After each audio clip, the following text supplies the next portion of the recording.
Welcome back to my channel. I am continuing my exploration of the new Palo Alto Network certifications. These are called the role-based certifications.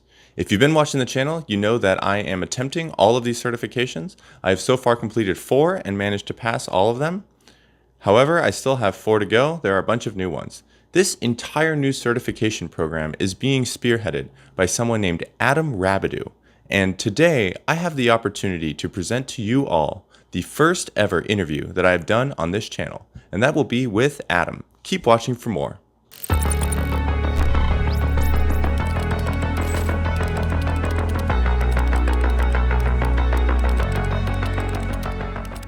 Adam Rabidoux is the certification program lead at Palo Alto Networks.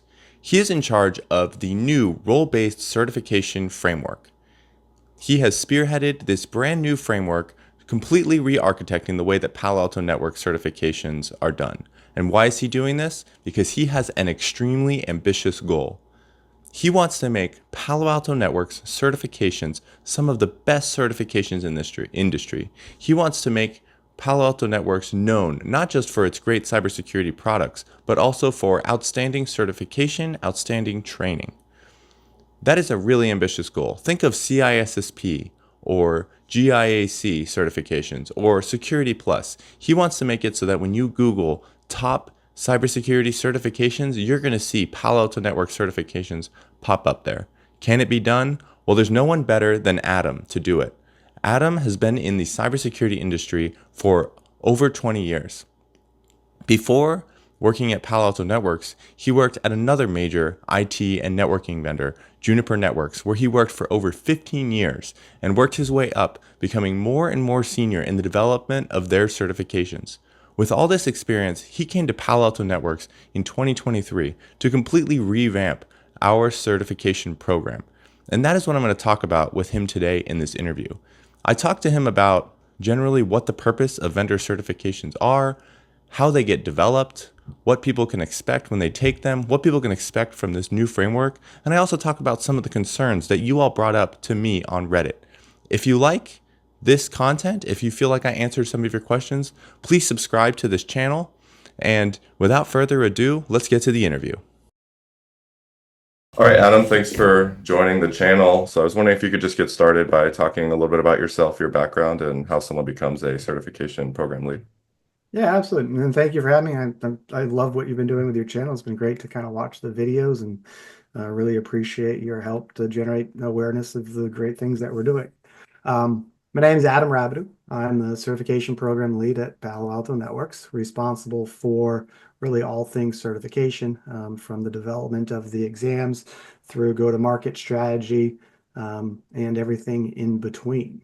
Um, I've been in this role for nearly 2 years. Prior to that, I held a similar position at another IT company, where I was at for almost 17 years. I have been doing only technical training the entirety of my career, largely post-sales technical training, which is where our certifications align with today. And I am passionate about all things certifications and the value that they provide to those who pursue and hold them. And how did you like break into that role? Like, is that something that I assume that's not something like a job that you just get like out of college? No, the irony is I'm old enough to where my first job with an IT training company was rooted in the fact that I knew what a computer was. I was capable of helping them migrate their content library from one system to the next and adopt a program called FrameMaker, which is a bookmaking tool. And so that really was my foray into technical training. From there, essentially, I became an expert in a publishing tool that carried me on to my former company, and then ultimately grew and wore many hats there from publishing to pre-sales content development, post-sales content development, sales enablement, post-sales technical enablement, where I then spent the last 7 or 8 years or so a member of the certification program team. And so it was as most people, it wasn't the standard college degree, apply it to whatever profession, retire approach that I once had intended on doing. Nice. So you mentioned, so previously you worked at Juniper developing their certification program, and now you're doing the same thing or similar thing at Palo Alto. So I guess you have unique experience both, multiple companies developing the vendors certification program for their products. And I see a lot of discussions that people talk about. There's a lot of, oh, like the focus should be vendor neutral certifications. And I think there's a lot of understanding of the different vendor neutral certifications, but I think when some people think of vendor certifications outside of Cisco, a lot of people don't really understand their purpose or like why we do them. So I guess from your perspective, like why does a vendor certification program need to exist? What is the goal of that from the vendor's perspective? And how can that benefit customers as well when they're looking to achieve those certifications? Yeah, great question. As an IT vendor, our certification programming really primarily exists to ensure that we have the requisite skills in the market today to design, deploy, manage, use, troubleshoot our products and services. We want to make sure that every employee, partner, and customer who takes our certifications has that requisite skill set that we validate in their exams, such that, say, if you have a partner who shows up to your site to help or advanced services, pro services, whatever it is, and they're holding that certification, you can be 100% confident that that individual is capable of doing what that certification says. Additionally, for those looking to get into the market, certifications, vendor certifications should be, while not the sole gate opener means to gain access to a job interview or other things, it should help identify an individual's technical skill set. As we know, the time to ramp up net new employees, especially in the IT industry, we're talking 9 to 12 months to get them fully up and running, which is a long period of time. Whereas if they come on board with those requisite skills that we can validate through certifications, you are ensured that uptime is quicker, that they're aiding whether customers, selling, whatever it is, quicker. And so the company is seeing greater value up front. And then, moving forward, where you take like, ISAC or ISA squared, even like a CISSP, ultimately we want to get those individuals with that skill set and then have them take our certifications so they can apply that knowledge to our products and our solutions to where they can be either an effective member for us, our partners, or our customers. We just want to make sure that we have that technical expertise in the field to utilize our products in the most efficient way possible. So many studies out there show the true value of IT certifications. So in terms of a company, well, what does a company get out of having, certified candidates on their staff as it pertains to Palo Alto Network certifications? You're going to have obviously more runtime, less downtime, less tickets, faster time to resolution. You're going to be using the full feature and functionality of the product set. So you're going to maximize the value of that investment, not only in the employee, but also within actually the solution itself. Certification is the end of the road. That's a coronation, the celebration of the learning that was required. And so, I think the current metric is, every 6 to 9 months, a technical member of staff skill set becomes obsolete, just the Right. evolving nature of the industry that we're in. And so if you don't constantly upskill, if you don't constantly improve and learn, your skill set will no longer be viable or applicable to the products and services you are currently using. So, not that certification is the end all be all, but certainly learning and enablement is. You have to stay atop of the latest and greatest technologies, products, solutions, services, where the market is going, why it's going there, and you'll just be better in your role. And then obviously we're trying to align certifications to those roles as that skills validation mechanism. But I guess my last question on this topic is one thing that I've talked with a lot of my friends about is, I have a CISSP, I've passed Sec Plus, and a lot of my friends do as well. And for that type of curriculum, you need to study what is an IPS. Like you need to be able to, select its, what it is from a multiple choice test. It's a little bit different, like learning what an IPS or a VPN is like theoretically, and then actually being able to configure it yourself and seeing it working. And there's almost like another level of like light bulb goes off that it's like, oh, okay, so this is what it really is. Have you seen that just from your experience with customers and talking to people that there's that kind of additional level of understanding once people go down this rip path from, studying kind of the theory that we get from those types of certification programs to really studying the practice that you might get from an actual like manufacturer. really for that reason, it's why we created our new foundational level certifications, where at the bottom of our new framework, you have the cybersecurity apprentice and the cybersecurity practitioner. We acknowledged historically before that those skills, essentially, we were assuming individuals had those skills coming into our program. We did have, and we still, we just retired our entry level PCCET certification, Mm, but that was a pretty in-depth certification that actually got into some configuration aspects of our firewalls. So it was very broad in scope. We didn't have anything vendor agnostic. We didn't have anything that, validated. Do you know what a network is? Do you know what the endpoints are? Do you know communication protocols? How do two systems talk to one another? Like, before you can protect a network, you first have to understand what is a network. Same thing with the cloud. You can't do cloud security if you don't understand what the cloud is.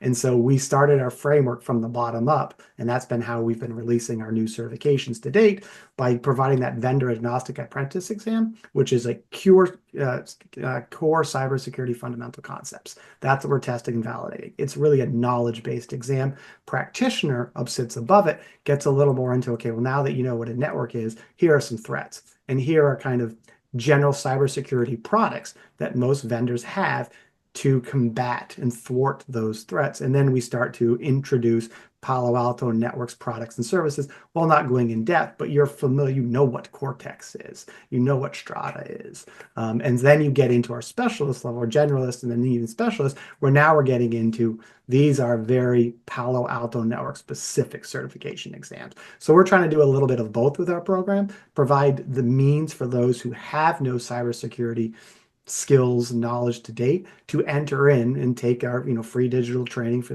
the apprentice and practitioner and then move on the way up as they see fit or need to for their career. one thing that I've been trying to communicate to customers through this video series is this whole idea of like the product based versus role based, and that's the new thing. So I guess from your perspective, what is the difference between like a product based certification and a role based certification? And then how are you guys trying to implement this sort of new role based methodology? Yeah, great question. In the simplest form, I view like a product-based certification as, a product marketing data sheet driven speeds and feeds from a networking standpoint. You know what the product is, you know where it fits into the market, you can differentiate it with competitive devices, and you have, depending upon the level, varying degrees of your abilities to stand up, use, manage that, whatever the device product is. Um, and it's on a broad spectrum. From a role-based certification standpoint, we have, with the way we've structured our framework, is we're giving the product differentiation, placement, those core aspects of what the product does at the lower levels. When you get into our specialist level, that's when you get truly role-based exams. Take the next gen firewall engineer, for example. We're saying if you are working with our firewalls, from in this capacity, this is what we expect you to be able to do. And those skills are applicable to employee customers and partners alike. Whereas we're not asking, if you look at our PCNSE exam today, which kind of stretches across the line of both product and role based, but the PCNSE today starts with like core concepts. We're getting to kind of general networking basics and where our firewalls fit into the market and what problems they solve. Our worldview is if you are a next gen firewall engineer and you're doing a true role-based certification, you know that already. You've been Right. hired into that role. So we don't have to tell you why our next gen firewalls are good or what they do and how they, at a high level, the problems they solve. And nor also like at the end of the PCNSC, there's a very large troubleshooting section, Hmm. which is not going to be covered or is not covered in the next gen firewall engineer again, because we're getting very targeted specific. What do these individuals, what do they do as a job?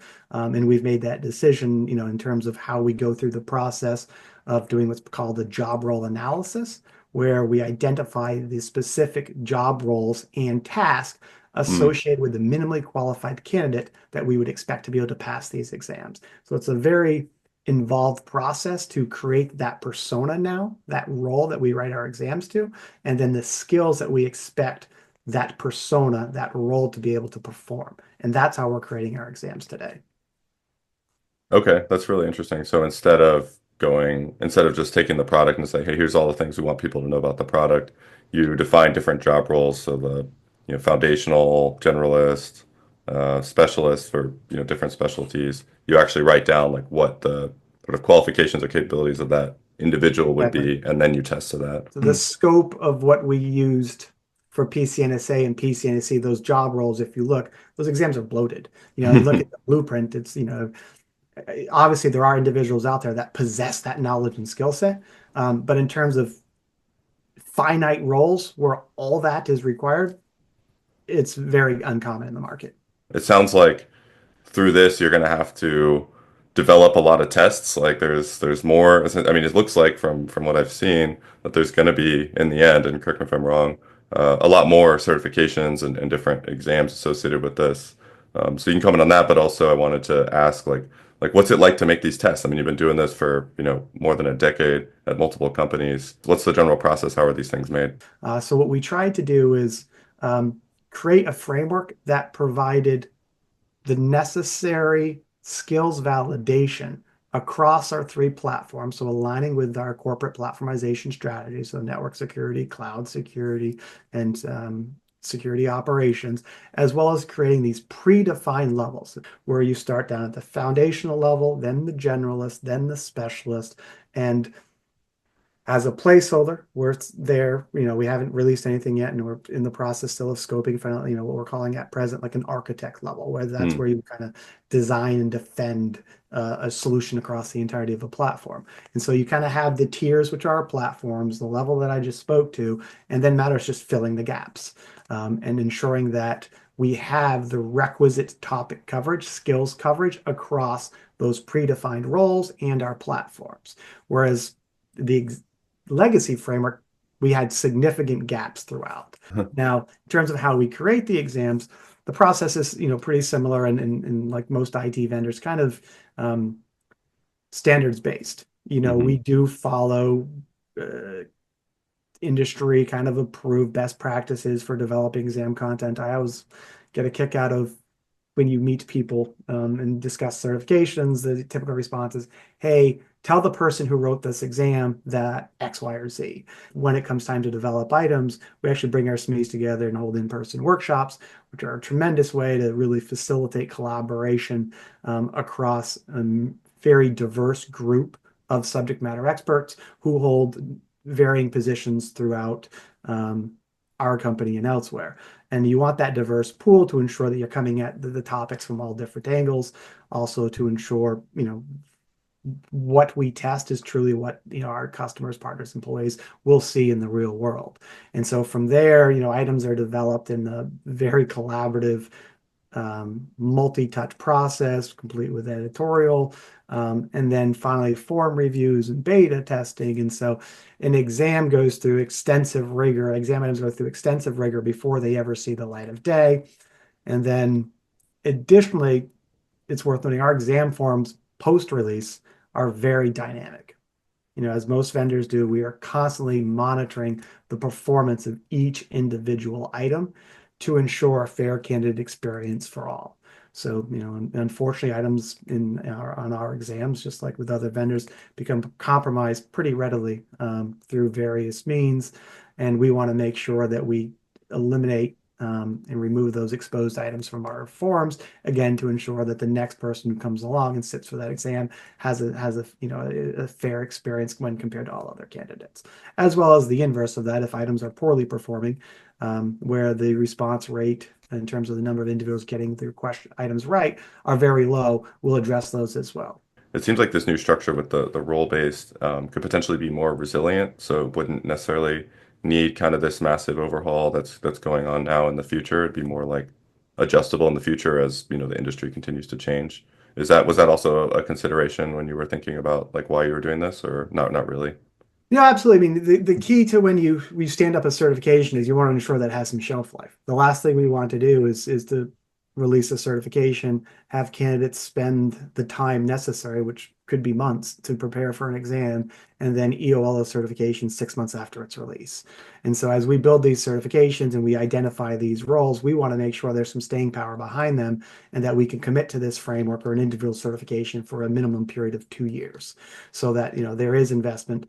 Ideally, we'd love to keep these certifications out longer, but the nature of the beast, there's no guarantee that products will exist in the future, or that new products won't come in and replace them, or there'll be some significant technological advancement, new products. I mean, look at where AI is today and whatever the trendy, technology du jour was 2 years ago. So there's always going to be something driving us to evolve, not only as an industry, but also our certification program must, change to reflect whatever the changes are within the industry. But at least minimally, we are committed to keeping the framework intact for as long as we possibly can, assuming there's valid business reasons, assuming those roles still exist in the market, and those products are still serving whatever purpose they do today. The thing I can't, stop talking about or stop, hearing about from customers is the secure browser, whether it's us or they're, talking about a competitor's product. And, something like that, I think is easier to add into this framework because you could just add Exactly. a specialist certification and then you can add in some parts of the secure browser into the generalist and maybe eventually the architect level certifications as well. So it allows you to kind of like add and subtract things as the industry changes. And that's kind of the true beauty of our aligning our certification tracks with our corporate platforms. So as products and features, roll out, that we can then look and say, well, does a next gen firewall engineer, do they need to know this? And if so, how? And then we can bake that into the various exams. So we have these predefined roles, and as new products, features, and functionality come out or technologies exist, we look at it from, again, a role-based standpoint and say, well, what does this person need to know? It's also a curriculum standpoint as well. Again, we want to make sure that individuals have means to acquire the knowledge and skills through whether instructor-led or instructor online training, as well as self-paced digital learning. You kind of mentioned the process and how you bring in all the different SMEs. What are some of the, major challenges or hurdles that you have to get over when you're developing these things? Um, and I think it goes without saying when I kind of spoke to, and you just mentioned it yourself as well, bringing together a large group of diverse SMEs, that's a significant investment. So if you were to break down, and most vendors do have a per item cost, what is the actual dollar amount that you can attribute to the development of one single live exam item? It's really high. And so the unfortunate reality of the IT testing industry, which isn't unique just to our industry, is that the use of exam dumps or proxy testing services continues to be pervasive.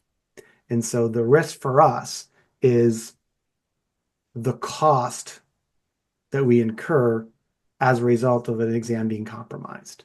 And so one of the challenges that we create, and in an ideal world, we would deliver an exam that would be unique to every candidate. So Wes, the exam you took, say you took Next Gen Firewall today, and someone came in right after you, or maybe they took it tomorrow, there wouldn't be a single item the same.